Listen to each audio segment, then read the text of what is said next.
Hello. मैं doctor R D Maurya अपने channel economics अर्थ पर आपके समक्ष प्रस्तुत हूँ। आज जिस विषय पर हम चर्चा करेंगे वो है इम्परफेक्टली कॉम्पिटिटिव मार्केट्स, अपूर्ण प्रतियोगी बाजार। अर्थशास्त्र में बाजारों को जब हम प्रतियोगिता के आधार पर विभाजित करते हैं तो मुख्य तौर पर उसके दो रूप हमारे समक्ष आते हैं। एक है परफेक्ट कंपटीशन, पूर्ण प्रतियोगिता, और दूसरा है इम्परफेक्ट कंपटीशन, अपूर्ण प्रतियोगिता। पूर्ण प्रतियोगिता के बारे में हम लोग भली भांति परिचित भी हैं और मेरे इस चैनल पर भी पूर्ण प्रतियोगिता की विशेषताओं के संदर्भ में, पूर्ण प्रतियोगिता में मूल्य निर्धारण के संदर्भ में और पूर्ण प्रतियोगिता में फर्म के संतुलन के संदर्भ में कई वीडियोज पड़े हुए हैं जिन्हें आप देख सकते हैं। आज का हमारा जो मुख्य जोर है वो ये है कि हम जो अपूर्ण प्रतियोगी बाजार हैं उनके बारे में पढ़ें, और जब उनके बारे में पढ़ेंगे तो पूर्ण प्रतियोगी बाजार से उसकी तुलना आवश्यक होगी, और इसलिए एक दृष्टि हम पूर्ण प्रतियोगिता की स्थिति की तरफ भी डाल रहे हैं और बार बार हम उसको अपूर्ण प्रतियोगिता से तुलना के रूप में उपयोग करेंगे।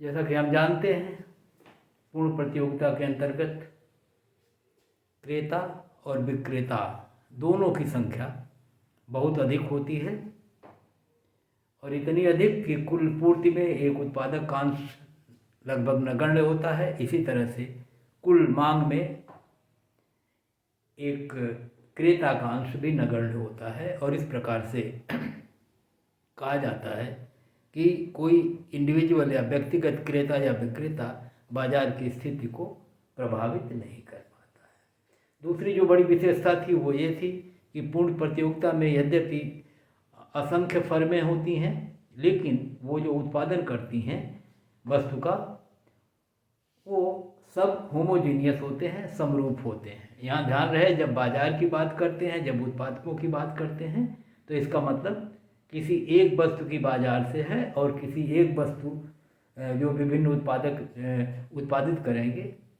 उससे है, अर्थात सभी उत्पादकों द्वारा उत्पादित की जाने वाली वस्तु एक है और उसकी सब की सभी इकाइयाँ जो है वो होमोजीनियस है, समरूप है। और जब वस्तुएं समरूप होती हैं तो हम लोग जानते हैं कि उनकी मूल्य भी उद्योग द्वारा पूर्ण प्रतियोगिता में निर्धारित होते हैं, उद्योग के कुल मांग और पूल के माध्यम से, और फर्में जो होती हैं उसी मूल्य पर अपनी वस्तुएं बेचती हैं। एक तरह से फर्में मूल्य निर्धारित नहीं करती, वो प्राइस टेकर होती हैं, प्राइस मेकर नहीं होती हैं। वो इसी मूल्य पर अपने को उत्पादन को इस तरह से समायोजित करती हैं ताकि वो अपने लाभ को अधिकतम कर सकें, और हानि हो रही है तो हानि को न्यूनतम कर सकें। और एक और विशेषता हम लोगों ने पढ़ी थी कि पूर्ण प्रतियोगिता में क्रेताओं और विक्रेताओं दोनों को बाजार की पूरी सूचना होती है, अर्थात उन्हें बाजार का पूर्ण ज्ञान होता है, और साधनों में पूर्ण मोबिलिटी भी होती है, अर्थात कोई भी साधन एक उपयोग से दूसरे उपयोग, एक स्थान से दूसरे स्थान जा सकता है, इसमें किसी तरह की कोई बाधा नहीं होती है, तो स्वतंत्र मूवमेंट होता है। बाजार की जो व्यवस्थाएं होती है, कहा फ्री मार्केट इकोनॉमी होती है सामान्यतया, किसी तरह का कोई हस्तक्षेप किसी के क्रियाओं पर नहीं होता है, सब अपने निर्णय इंडिपेंडेंटली लेते हैं, स्वतंत्र निर्णय होता है। उत्पादक कितना उत्पादन करेगा, उपभोक्ता कितना उपभोग करेगा, कोई व्यक्तिगत तौर पर वो निर्णय वो स्वयं लेता है, वो किसी के को देखकर या किसी के एक्शन पर उसका निर्णय आश्रित नहीं होता है, तो निर्णय स्वतंत्र होते हैं। और एक बड़ी और विशेषता है और सामान्य तौर पर दीर्घकालिक स्थिति में, और वो ये होता है कि पूर्ण प्रतियोगिता में नई फर्में का जो प्रवेश होता है वो फ्री होता है, अर्थात स्वतंत्र होता है। कोई भी कभी भी किसी वस्तु के में नई फर्म अपना उत्पादन प्रारंभ कर सकती है, और कोई फर्म यदि अपना उत्पादन बंद करना चाहे तो वो बंद कर सकती है। किसी तरह का कोई कहीं से प्रतिबंध या दबाव नहीं होता है, न प्रवेश पर और न तो बहिर्गमन पर। एंट्री और एग्जिट दोनों जो है वो फ्री होती हैं। तो इस रूप में एक सामान्य खाका हमने डाला है पूर्ण प्रतियोगिता के बारे में। यहाँ पर ये बात हम ध्यान दिलाते हैं कि हमारा जो पूरी इकोनॉमिक्स है, और एक तरह से आधुनिक अर्थशास्त्र के पहले का पूरा, अर्थात क्लासिकल इकोनॉमिक्स और नियो क्लासिकल इकोनॉमिक्स, और हम लोग जानते हैं कि मूल्य निर्धारण का जो प्रीमियर काम किया है वो अल्फ्रेड मार्शल ने किया है, और वहाँ तक के सारे विश्लेषण इस मान्यता पर आधारित रहे हैं कि बाजार में पूर्ण प्रतियोगिता की स्थिति है, और पूर्ण प्रतियोगिता की स्थितियों में कहीं भी, चाहे वो साधनों के मूल्यों का निर्धारण हो, चाहे वो वस्तुओं का मूल्य निर्धारण हो, या कोई अन्य स्थिति हो, सर्वत्र पूर्ण प्रतियोगिता की परिकल्पना के आधार पर ही सारे निर्णय या सारे सिद्धांत बने हुए हैं। और वैसी स्थिति में ये माना जाता रहा है कि इस स्थिति में जो निर्णय होते हैं वो ऑप्टिमम होते हैं, अनुकूलतम होते हैं, व्यक्तिगत तौर पर उपभोक्ता के लिए, उत्पादक के लिए, आम जनता के लिए ये बेहतर होते हैं। और इस स्थिति में अगर पूर्ण प्रतियोगिता बाजार में नहीं होती है तो सामान्य तौर पर ये माना जाता रहा है कि तब स्थितियाँ अनुकूलतम नहीं होंगी, और जो कुछ डिस्टोर्शन या क्षति अर्थव्यवस्था में होगी उसके लिए सरकार को बीच में आना चाहिए, और सरकारी हस्तक्षेप उस स्थिति में आवश्यक हो जाएगा जब बाजार में अपूर्ण प्रतियोगिता की स्थितियाँ होंगी। लेकिन ये जो पूर्ण प्रतियोगिता की स्थिति है ये एक तरह से शुद्धतः काल्पनिक स्थिति है। समस्याओं को समझने के लिए प्रारंभिक स्थिति में जब अर्थशास्त्र का उदय हुआ तो सारी जटिलताओं के साथ कोई भी विश्लेषण संभव नहीं था। इस नाते इस तरह की काल्पनिक स्थितियों के आधार पर सिद्धांतों का निर्माण हुआ, और उन्हीं के बल पर हम धीरे धीरे अपनी उन जो मान्यताएं जो एक तरह से काल्पनिक या अवास्तविक थीं उनको तोड़ते हुए और धीरे धीरे हम वास्तविकता की स्थिति में पहुंचते हैं। और उसी तरह से हम पूर्ण प्रतियोगिता से अपूर्ण प्रतियोगिता की ओर भी पहुँचे हैं। और एक तरह से पूर्ण प्रतियोगिता काल्पनिक स्थिति है और जो अपूर्ण प्रतियोगिता है ये वास्तविक स्थिति है। और जो वास्तविक स्थिति है उसके अध्ययन को हम इग्नोर नहीं कर सकते, उसके महत्व को हम अस्वीकार नहीं कर सकते। और इसीलिए जो आधुनिक अर्थशास्त्र डेवलप हुआ वो एक तरह से अपूर्ण प्रतियोगिता पर ही सारे विश्लेषण उनके आधारित हैं। तो जब हम अब यहाँ एक और बाजार की चर्चा करना आवश्यक है, और वो है मोनोपोली, जिसे हम एकाधिकार कहते हैं। पूर्ण प्रतियोगिता में विक्रेताओं की संख्या बहुत अधिक होती है, और इस नाते हम कहते हैं कि क्रेता भी बहुत अधिक हैं, विक्रेता भी बहुत अधिक हैं, और दोनों पक्ष, प्रतियोगिता तब होती है जब दो पक्ष होते हैं, और जब दोनों पक्ष सबल होते हैं, एक जैसे बराबर होते हैं, तो कहा जाता है प्रतियोगिता पूर्ण है। और जो स्थितियां हमने यहाँ देखी और क्रेताओं और विक्रेताओं की, उसमें ये स्थिति है। लेकिन एकाधिकार की स्थिति में एक उत्पादक अकेला होता है, कोई उसका प्रतिद्वंदी नहीं होता है, और इस तरह से कहा जाता है कि एकाधिकार में प्रतियोगिता शून्य होती है। तो दो चरम स्थितियां एक्सट्रीम हैं, एक में प्रतियोगिता पूर्ण है और एक में प्रतियोगिता शून्य है। और अगर इनके बीच की, दोनों के बीच में कोई भी स्थिति बनेगी तो उस स्थिति को हम अपूर्ण प्रतियोगिता कहेंगे। और जाहिर है कि इनके बीच में बहुत सारी स्थितियाँ बनेंगी, और उनको यदि हम कुछ थोड़े से भागों में विभाजित करें तो अपूर्ण बाजार जो होगी या अपूर्ण प्रतियोगिता की जो स्थिति होगी उसमें कई तरह की स्थितियाँ बनेगी। अर्थशास्त्रियों ने उनमें से कुछ स्थितियाँ जो एक तरह से मिलती जुलती होंगी, उनको मतलब जितनी बन सकती हैं उनमें से कुछ को निर्धारित किया है, और उसके आधार पर अपूर्ण प्रतियोगिता को हम लोग पढ़ते हैं। तो यहाँ पर एक बात स्पष्ट हम कर दें कि अपूर्ण प्रतियोगिता कब होगी? जब दोनों पक्ष एक बराबर नहीं होंगे।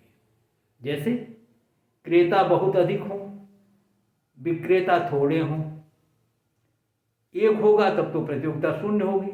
और यहाँ पर और एक बात आपको बता दें कि ये जो प्रतियोगिता के आधार पर पूर्ण प्रतियोगिता और अपूर्ण प्रतियोगिता और शून्य प्रतियोगिता की बातें कही गई हैं, ये विश्लेषण मुख्य तौर पर केंद्रित है विक्रेताओं की संख्या पर और केंद्रित है वस्तुओं के समरूपता या उनके आप कह सकते हैं कि विभिन्नता पर। तो दो बातों पर अगर हम ध्यान दें, एक तो है बाजार का पूर्ण ज्ञान। अगर बाजार का पूर्ण ज्ञान नहीं है तो भी कहा जाता है कि प्रतियोगिता अपूर्ण है, क्योंकि जब बाजार का पूर्ण दोनों पक्षों को पूर्ण ज्ञान है पूर्ण प्रतियोगिता में, और अपूर्ण प्रतियोगिता में ज्ञान का भी अभाव हो सकता है या होगा। तो अपूर्ण प्रतियोगिता और पूर्ण प्रतियोगिता का मुख्यतः हम इन तीन आधारों पर विश्लेषित करते हैं। और इस रूप में जो अपूर्ण प्रतियोगिता होगी उसमें या तो विक्रेताओं की संख्या क्रेताओं से कम होगी, और ऐसा भी हो सकता है कि क्रेताओं की संख्या विक्रेताओं से कम हो, और इसका उल्टा भी हो सकता है। वस्तुएं विभेदित हो सकती हैं, मतलब समरूप वस्तुएं न हों, दो उत्पादकों द्वारा जो उत्पादित वस्तुएं हैं वो एक जैसी न हो। अगर एक जैसी नहीं होगी तो हम कहेंगे जब दोनों कंपीट करेंगे तो बराबरी कहाँ हुई? एक की वस्तु दूसरी है, दूसरे की वस्तु दूसरी है, भले ही ये अंतर थोड़ा हो। और इसी तरह से अगर उत्पादन की प्रक्रिया में नई फर्में प्रवेश न कर पाएं या बाहर न जा पाएं, वो एक्सिट न कर पाएं, बहिर्गमन न कर पाएं, उत्पादन बंद न कर पाएं, तो भी कहा जाएगा कि प्रतियोगिता पूर्ण नहीं होगी। तो इस मतलब हमने कुछ पॉइंट्स इसमें बता दें। फर्मों के प्रवेश और बहिर्गमन अगर प्रतिबंधित हों किन्हीं कारणों से, वो टेक्निकल कारण हो सकता है, वो विशेषज्ञता हो सकती है, वो कोई और पावर उसमें हो सकती है जो वो दूसरे को उस उद्योग क्षेत्र में जो पहले से वर्तमान उत्पादक हैं वो आने से रोक ले जाए। तो जैसी भी स्थितियाँ हों, अगर फ्री एंट्री नहीं है और फ्री एग्जिट नहीं है तो प्रतियोगिता को हम अपूर्ण मानेंगे। और प्रतियोगिता अपूर्ण तब भी होगी जब क्रेताओं विक्रेताओं की संख्या उतनी नहीं होगी जितनी पूर्ण प्रतियोगिता में है, और अगर उतनी होगी तो उनकी वस्तुएं एक जैसी नहीं होगी। कहीं न कहीं इनमें से जो अंतर आएगा वो प्रतियोगिता को अपूर्ण बना देगा। तो इस आधार पर विक्रेताओं की संख्या के आधार पर वस्तुओं के जो वस्तु समरूपता या विभिन्नता है उनके आधार पर, या क्रेताओं विक्रेताओं की संख्या के आधार पर, या ज्ञान के अभाव के आधार पर बाजार की जो इन्फॉर्मेशन है वो उनको सही ढंग से नहीं मिल पा रही है, इस आधार पर, या जैसे हमने कहा कि अगर निर्णय जो कोई भी फर्म लेती है कि क्या करे क्या न करे, अगर वो निर्णय स्वतंत्र रूप में ले सकती है तो कहा जाएगा कि ये पूर्ण प्रतियोगिता की विशेषता है। और अगर उसका निर्णय लेना किसी दूसरे पर या आश्रित होता हो तो कहा जाएगा कि परस्पर निर्णय जो है वो क्योंकि दूसरे पर निर्भर है, दूसरे के एक्शन से प्रभावित होकर वो अपनी क्रिया प्रतिक्रिया करेगा, इस रूप में वो एक तरह से न तो स्वतंत्र है न तो पूर्णतः प्रतियोगी है। तो ऐसी अगर बाजार की स्थितियां हों तो उन बाजार की स्थितियों को हम अपूर्ण प्रतियोगिता की स्थिति कहेंगे। आज के इस लेक्चर का मेरा मुख्य उद्देश्य यह है कि कई बार विद्यार्थी जो है वो एक तरह से कंफ्यूज होते हैं, भ्रम में पड़ जाते हैं कि ये स्थिति क्या है। वो ऐसी स्थिति में हम आपको बताने का प्रयास कर रहे हैं कि एक पूर्ण प्रतियोगी बाजार है, एक एकाधिकार है, और इस आधार पर अगर हम विभाजित करें तो एक अपूर्ण प्रतियोगी बाजार है, इम्परफेक्टली कॉम्पिटिटिव मार्केट है। लेकिन इम्परफेक्टली कॉम्पिटिटिव मार्केट्स में तमाम तरह की बाजारें आएंगी। उन बाजारों के बारे में हम बता रहे हैं और हम ये बताने का प्रयास कर रहे हैं कि ये बाजारें हैं। सामान्य तौर पर अभी हम चर्चा करेंगे उनकी, पहले भी कर सकते हैं। जैसे मान लीजिए मैं कहूँ कि एक स्थिति है जिसको हम लोग कहते हैं डुओपोली। मोनोपोली, मोनो माने एक, पोली माने विक्रेता, डुओपोली माने डुओ माने दो और पोली माने विक्रेता। तो डुओपोली का मतलब होता है एक ऐसी बाजार जिसमें केवल दो उत्पादक हों। वास्तव में हम कहते तो ऐसे दो उत्पादक, लेकिन सामान्य तौर पर अर्थ इसका यह निकलता है कि दो बड़े उत्पादक हैं जो संपूर्ण उत्पादन का अधिकांश हिस्सा उत्पादित करते हैं। कुछ और भी उत्पादक हो सकते हैं जिनका अंश इतना कम उत्पादन में होता है उसे नगण्य माना जा सकता है।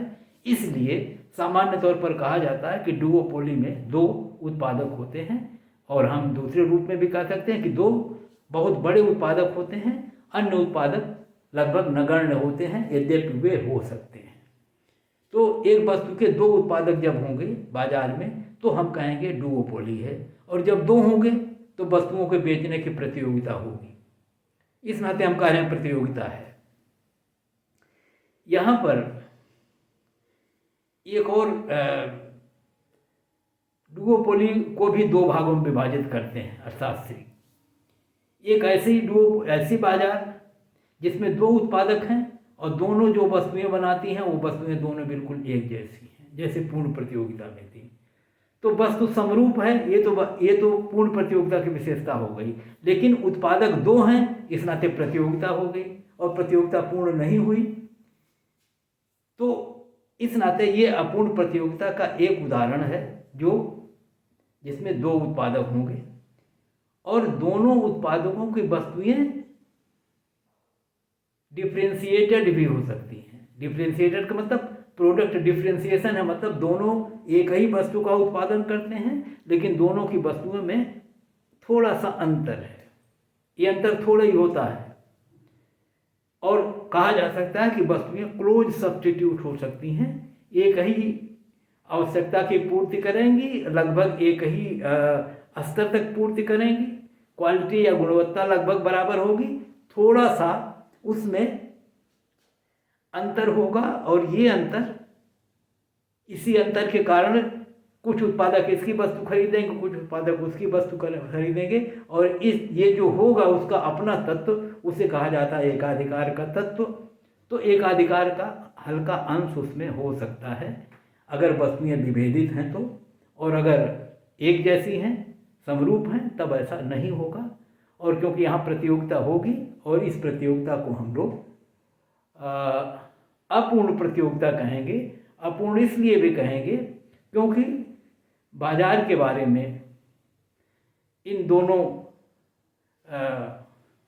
विक्रेताओं को पूर्ण ज्ञान नहीं होता। अर्थात दूसरा उत्पादक क्या कर रहा है, ये पहला उत्पादक इसके बारे में इसको इन्फॉर्मेशन नहीं होती। पहला उत्पादक क्या कर रहा है इसकी सही सूचना दूसरे उत्पादक को नहीं होती। इस तरह का, या बाजार में क्रेता किस तरह की कितनी उस वस्तु की मांग करेंगे, कितनी इनके वस्तु की मांग करेंगे, इस तरह की सूचना उनको नहीं होती। इसलिए कहा जाता है कि बाजार के बारे में ज्ञान इनको नहीं है या ज्ञान अपूर्ण है। इस नाते ये अपूर्ण प्रतियोगिता के अंतर्गत हम ले आते हैं। तो एक डुओपोली बाजार हो सकती है द्वयाधिकार की, जिसमें प्रतियोगिता पूर्ण नहीं होगी। इस नाते अपूर्ण प्रतियोगिता का एक रूप द्वयाधिकार होगा, डुओपोली होगा।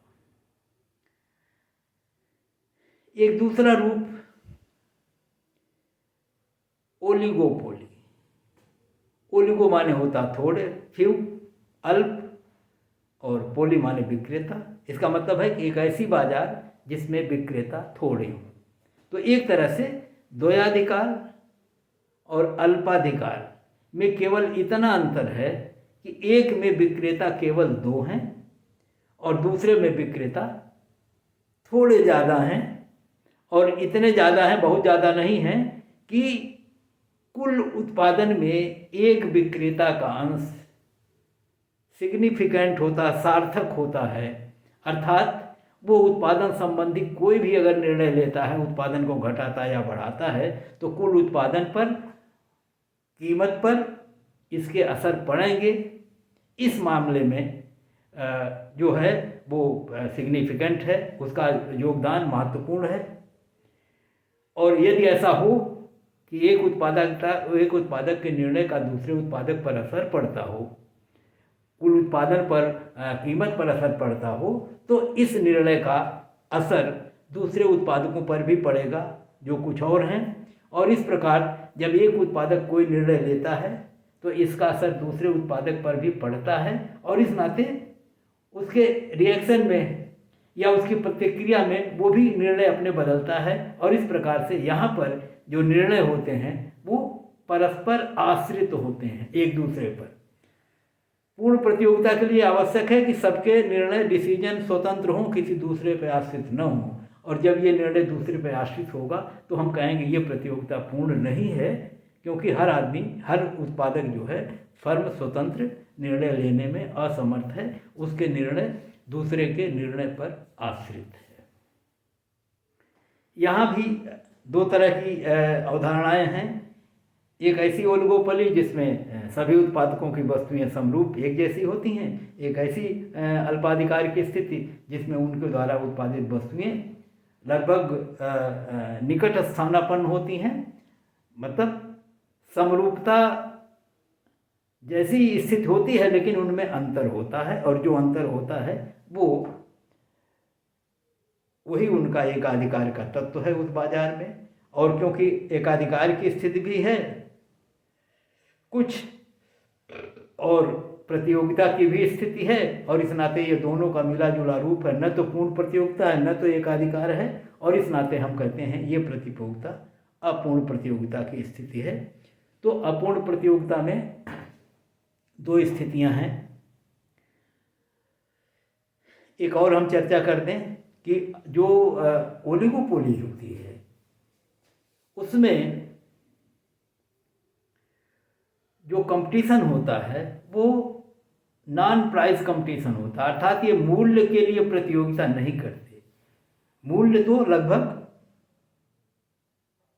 एक के आसपास ही रहता है, और मूल्य के घटाने बढ़ाने पर उनका जोर नहीं होता है कि हम अपना वस्तु की मूल्य गिरा दें तो दूसरे की वस्तु जो है कम बिकेगी और मेरी ज़्यादा बिकेगी, इस तरह से। क्योंकि इस तरह के निर्णय जब हम कभी ओलिगोपोली के मूल्य निर्धारण के संदर्भ में चर्चा करेंगे तब हम वहाँ आपको दिखा पाएंगे कि इस तरह के जब वो निर्णय लेते हैं तो इसके परिणाम जो है बाजार के लिए भी और विभिन्न उत्पादकों के लिए भी हानिकर होते हैं। वैसी स्थिति में ये मूल्य के घटाने बढ़ाने की प्रतियोगिता नहीं करते, बल्कि उसी मूल्य पर, यद्यपि यहाँ पर सबकी वस्तुओं के मूल्य में भी थोड़ा हल्का डिफरेंस होगा, वो इस पर निर्भर करेगा कि उनके वस्तु में एकाधिकार का तत्व कितना है और कैसे वो उपभोक्ता किनकी वस्तुओं को कितना पसंद करते हैं, कैसी मांग करते हैं, उन सब पर निर्भर करेगा। और मूल्यों में भी विभेद होगा, अंतर होगा हल्का सा। और इसलिए इनका जोर ये होता है कि वो ज़्यादा से ज़्यादा वस्तुएं बेच लें, और ज़्यादा से ज़्यादा वस्तुएं बेचने के लिए वो कर क्या सकते हैं, मूल्य को गिराएंगे नहीं। वैसी स्थिति में एक ही चारा बचता है कि वो ग्राहकों के समक्ष ऐसा कुछ करें या ग्राहकों के भीतर ऐसी कुछ भावना ले आएं या ऐसा कुछ बताने का प्रयास करें कि ग्राहक ये समझें कि उसकी वस्तु दूसरे की तुलना में ज़्यादा अच्छी है। और इसके लिए वो कुछ करते हैं, और जो करते हैं वो है विज्ञापन और प्रोपेगेंडा। विज्ञापन का मतलब विज्ञापन के माध्यम से वो ये साबित करने का प्रयास करते हैं कि हमारी वस्तु में ये तत्व है जो दूसरे की वस्तुओं में नहीं है, और ऐसा करने से अगर उपभोक्ता उससे प्रभावित हो जाता है तो उसकी वस्तु की बिक्री बढ़ जाती है। प्रोपेगेंडा इस तरह से होता है कि वस्तु में वो गुण है नहीं, उसके बावजूद भी वो प्रचार करके ये साबित करने का प्रयास करता है कि उसमें ये गुण है। तो एक तरह से ये है तो नहीं वो गुण उसमें, लेकिन वो दुष्प्रचार के माध्यम से क्रेताओं के मध्य ये विश्वास दिला देता है कि उसकी वस्तु इस रूप में बेहतर है, और इससे अगर वो क्रेता प्रभावित होते हों तो उसकी बिक्री पर असर पड़ेगा। ये तो है। दूसरा काम वो कर सकता है कि कीमत को घटाने बढ़ाने में तो दिक्कत है, इस नाते वो उसी कीमत पर अपनी वस्तु बेचेगा, लेकिन उसके साथ में उपभोक्ताओं को प्रलोभन देगा, उनको गिफ्ट देगा, कुछ % एक्स्ट्रा देगा। इस तरह से कई काम करके वो दूसरे की तुलना में अपनी वस्तुओं को अलग बेच, तो इस तरह से नो प्राइस कंपटीशन होता है। लेकिन यहाँ पर ये जो और इस पे खर्चे जो आते हैं उसको कहा जाता है ये सेलिंग कास्ट है, ये बिक्री की लागत है। वस्तुओं को बेचने के लिए उत्पादक तरह तरह के हथकंडे अपनाते हैं जिन पर बहुत सारे पैसे खर्च होते हैं, बिक्री लागत। और इस तरह से ये ओलिगोपोली की स्थिति है, अल्पाधिकार की स्थिति है। तो हमने दो बाजारों की स्थिति आपको बताई कि बाजार द्वयाधिकार हो सकता है, डुओपोली, बाजार ओलिगोपोली की स्थिति हो सकती है, और दोनों बाजारें अपूर्ण प्रतियोगिता के अंतर्गत आएंगी। एक तरह से ये कह सकते हैं कि अपूर्ण प्रतियोगिता के अंतर्गत कई तरह की बाजारें होती हैं, और जो बाजारें आती हैं ये अपूर्ण प्रतियोगिता के टाइप्स हैं, उनके फॉर्म्स हैं, प्रकार हैं। तो एक प्रकार है डुओपोली, दूसरा प्रकार है ओलिगोपोली। और जो सबसे फेमिलियर या कंसेप्ट है अपूर्ण प्रतियोगिता का, उसे हम लोग कहते हैं मोनोपोलिस्टिक कंपटीशन। यह है मोनोपोलिस्टिक कंपटीशन, एक आधिकारिक प्रतियोगिता। नाम से स्पष्ट है कि एक ऐसी बाजार जिसमें प्रतियोगिता भी है और जिसमें एकाधिकार भी है। तो प्रतियोगिता कब है ये हम आपको बता दें। यह एक ऐसी बाजार है जिसमें विक्रेताओं की संख्या बहुत अधिक है और क्रेताओं की संख्या भी बहुत अधिक है, और कहा जाता है बिल्कुल वैसे जैसे पूर्ण प्रतियोगिता में होती है। और इस दृष्टि से अगर आप कहेंगे तो कहेंगे तब दोनों में अंतर क्या है। तो इस बाजार में क्रेताओं और विक्रेताओं की संख्या बहुत अधिक है, लेकिन जो प्रतियोगिता है वो दूसरे कारण से है, और वो है डिफरेंशिएटेड गुड। अर्थात जो वो वस्तु बना रहे हैं विभिन्न उत्पादक, उनकी वस्तुएं होमोजेनियस नहीं हैं, उनकी वस्तुएं डिफरेंशिएटेड हैं, अर्थात उनमें भेद है, वस्तुओं में अंतर है। तो वस्तु तो एक ही है, प्रत्येक उत्पादक द्वारा उत्पादित वस्तु में अंतर है, और ये अंतर उनकी अंतर कैसे करते हैं, उनकी क्वालिटी में अंतर होगा। तो उत्पादक उपभोक्ता को लगेगा कि दोनों वस्तुओं में अलग अलग हैं, उनका स्वाद अलग हो सकता है, खाने की वस्तु होगी, या जो वो पैकेजिंग करते हैं उनके पैकेज में डिफरेंस है, और जिसको देख के उत्पादक उपभोक्ता एक तरह से उस वस्तु को खरीदने के लिए लालायित होता हो। यहाँ तक हम लोग कहते हैं कि अगर साबुन की एक ही टिकिया अलग अलग रैपर में लपेट दी जाए, वैसी स्थिति में भी उपभोक्ता उसके रैपर के रंग से, उसके बनावट सजावट से प्रभावित हो सकता है। या एक ही साबुन को अलग अलग कलर में कर दिया जाए तो उसके कलर से वो प्रभावित हो सकता है। तो इस तरह से वस्तु में किसी भी तरह से भेद होगा अगर, और उस भेद से अगर उपभोक्ता प्रभावित होता होगा, तो हम कहेंगे वस्तु डिफरेंशिएटेड है। तो ये वस्तु में का भेद होगा, और वस्तु में जो क्वालिटी है, जो उसकी जो भी स्थिति है, उससे जब वो प्रभावित हुआ तो इसका मतलब है कि उस वस्तु में जो तत्व है उससे वो प्रभावित हुआ, किन्हीं कारणों से होता हो, सही या गलत होता हो, लेकिन वो प्रभावित होता हो, तो कहा जाएगा उस वस्तु में कोई एक ऐसा तत्व है जो दूसरे में नहीं है और ये उसका एकाधिकारी ये तत्व है जिससे उपभोक्ता प्रभावित होता है, इसलिए उस वस्तु में एकाधिकार का तत्व है। और दूसरे, क्योंकि उत्पादक बहुत अधिक हैं, इस नाते वस्तु के बेचने में प्रतियोगिता होगी, इसलिए उसमें प्रतियोगिता भी है। तो एकाधिकार का तत्व भी है, और एकाधिकार का तत्व वस्तु विभेद के माध्यम से है, और प्रतियोगिता इसलिए है क्योंकि विक्रेताओं की संख्या बहुत अधिक है। और इस दृष्टि से जो अंतर हुआ वो वस्तु विभेद के नाते हुआ, और इस बाजार को हम एकाधिकारिक प्रतियोगिता कहते हैं।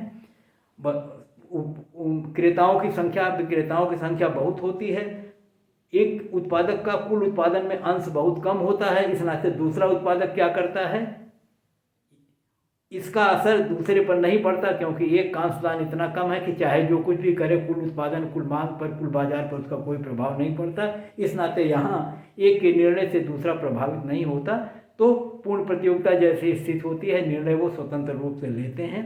हाँ, वस्तु जो सेलिंग कास्ट है, ये सब की विशेषताएं वहाँ आती हैं, प्रतियोगिता होती है। तो ये जो बाजार की स्थिति है उसे हम एकाधिकारिक प्रतियोगिता कहते हैं, मोनोपोलिस्टिक कंपटीशन कहते हैं। तो इस तरह से अपूर्ण प्रतियोगिता की तीन स्थितियां हैं। एक है मोनोपोलिस्टिक कंपटीशन, एकाधिकारिक प्रतियोगिता, दूसरा है अल्पाधिकार, ओलिगोपोली, तीसरा है द्वयाधिकार, डुओपोली। तो सामान्य तौर पर कई बार जब हम कहते हैं एकाधिकारिक प्रतियोगिता तो कई लोग जो है भ्रमित हो जाते हैं कि शायद ये एकाधिकारिक स्थिति है और गलती कर बैठते हैं लिखते समय भी, समझते समय भी। तो इस रूप में इसको हम अच्छी तरह से जान लें कि एकाधिकारिक प्रतियोगिता, अल्पाधिकार और द्वयाधिकार, ये अपूर्ण प्रतियोगिता की तीन बाजारें होती हैं, और इनको हम अलग अलग पढ़ते हैं और अलग अलग इन पर सवाल भी आते हैं जो कभी बाद में हम देखेंगे। एक चर्चा और हम करते हैं। आधुनिक अर्थशास्त्री जो हैं इसी आधार पर क्रेताओं के शक्ति के आधार पर भी बाजार को कई भागों में विभाजित करते हैं, और वैसी स्थिति में हम ये देखने का प्रयास करते हैं कि बाजार में बेचने वाले के आधार पर तो हमने बाजार को वर्गीकृत कर दिया, लेकिन अगर बाजार में जो क्रेता हैं उनके आधार पर अगर देखें तो, और कई बार हम ये पाते हैं कि बाजार में किसी वस्तु को खरीदने वाला केवल एक ही व्यक्ति हो, कोई बड़ा उद्योगपति हो जो किसी वस्तु को खरीदता हो और उसके उद्योग में उस वस्तु की आवश्यकता पड़ती हो, कच्चे माल के रूप में, आगतों के रूप में, मध्यवर्ती वस्तु के रूप में, जिस किसी भी रूप में, और दूसरा कोई उस वस्तु को खरीदने वाला न हो। तो वैसी स्थिति में कहा जाता है ये बाजार मोनोपोसोनी कहलाती है। मोनोपोसोनी, क्रेता एकाधिकार, जिसमें अब की बार क्रेता जो हो एकाधिकारी होता, किसी एक वस्तु का वो खरीदारी करता है। और सामान्य तौर पर ये जब ये कंसेप्ट आया था, और कई बार इन लोगों ने कहा कि ये मुख्य तौर पर जब कोई उत्पादक या नियोक्ता श्रमिकों की खरीदारी करता है, वैसी स्थिति में श्रमिक तो उस किसी क्षेत्र में भी बहुत अधिक हों और खरीदने वाला केवल एक व्यक्ति हो, वैसी स्थिति में क्रेताधिकार की स्थिति बनती है। और ऐसी स्थितियों में जब क्रेता एक होता है तो वैसी स्थिति में वो जो बेचने आते हैं, जैसे श्रमिक हैं या जिनकी वस्तुएं वो खरीदता है, वो उनका वो शोषण करता है और कीमतों को अपनी, क्योंकि उसके पास मार्केट पावर होती, खरीदने वाला कोई अन्य होता नहीं, इस नाते वो दबाव डालकर उन्हें कम कीमत पर खरीदता है और इस प्रकार से वो शोषण होता है। ये है क्रेताधिकार की स्थिति। इसी प्रकार अगर क्रेताओं की स्थिति दो हो, या क्रेताओं की स्थिति दो से अधिक हो लेकिन बहुत ज़्यादा न हो, तो जिस प्रकार से द्वयाधिकार हुआ उसी प्रकार से द्वय क्रेताधिकार होता है। जिस प्रकार से अल्पाधिकार हुआ उसी प्रकार से अल्प क्रेताधिकार होता है। और यहाँ पर हमने लिखा है ये डुओपोसोनी होती है, ओलिगोपोसोनी होती है, मोनोपोसोनी होती है। ये नंबर ऑफ बायर्स पर आधारित होता है। संख्या 1 है तो एक क्रेताधिकार हो गया या क्रेता एकाधिकार हो गया। अगर 2 है तो द्विक्रेताधिकार हो गया। अगर 2 से ज़्यादा अल्प है तो अल्प क्रेताधिकार हो गया। तो जो अल्प क्रेताधिकार होगा जिसमें कुछ थोड़े से खरीदारी करने वाले होंगे, और मैं बार बार कह रहा हूँ कि सामान्य तौर पर जब कोई उद्योगपति या कोई उद्योग कच्चे माल या मध्यवर्ती वस्तुएं या ऐसी आगतों या श्रमिकों जिस किसी को भी खरीदता है और खरीदने वाले बहुत कम होते हैं, वैसी स्थिति में क्रेताधिकार की स्थिति बनती है। और सदैव उसी स्थितियों में कई तरह की स्थितियां होती हैं। कई बार ये जो अल्पाधिकार की स्थितियां होती हैं उसमें एक और स्थिति बनती है कि कई बार वो आपस में प्रतियोगिता करते हैं और कई बार आपस में जो समझौता करके एक हो जाते हैं। और समझौता करके जब एक हो जाते हैं तो एक किसी फर्म जो सबसे ताकतवर होती है उसको लीडर मान लिया जाता है, और वो लीडर जो मूल्य तय करता है उस मूल्य पर सारे वस्तुओं को खरीदते हैं। और अगर ओलिगो उसकी स्थिति है ओलिगोपोली वाली बेचने वाली तो उसी कीमत पर सब अपनी बेचते हैं। तो इस प्रकार से वो प्रतियोगिता करके भी बाजार में टिक सकते हैं, या कई बार जब ये समझौता करके संघ बना लेते हैं वैसी स्थिति में, उस स्थिति में तो थोड़ा शोषण ज़्यादा हो जाएगा जब सब एक हो जाते हैं। और जब प्रतियोगिता करते हैं तो उसमें अपेक्षाकृत शोषण कम होता है, लेकिन शोषण होगा क्योंकि एकाधिकार उनके पास है। और दूसरी तरफ जिनको खरीदना है, जिनकी वस्तुएं खरीदना है, जिन श्रमिकों को उन्हें लेना है, उनकी संख्या ज़्यादा है और ये इनके पास एक तरह से मार्केट पावर हम कहते हैं होगी, क्योंकि खरीदते यही हैं, इस नाते वो उसका दुरुपयोग करके उनका शोषण करते हैं। तो आज के वीडियो में केवल आपको थोड़ा सा ये सूचनाएं देनी थी कि किस प्रकार से पूर्ण प्रतियोगिता और अपूर्ण प्रतियोगिता के मध्य में एक दूसरी बाजार आती है जो अपूर्ण प्रतियोगिता है, लेकिन वास्तव में व्यवहार में यही स्थिति मिलती है। और इसी स्थिति पर हमारा आज का पूरा आधुनिक अर्थशास्त्र केंद्रित है। और इसलिए अपूर्ण प्रतियोगिता ये जो 3 विक्रेताओं से संबंधित स्थितियां हैं जिनको हम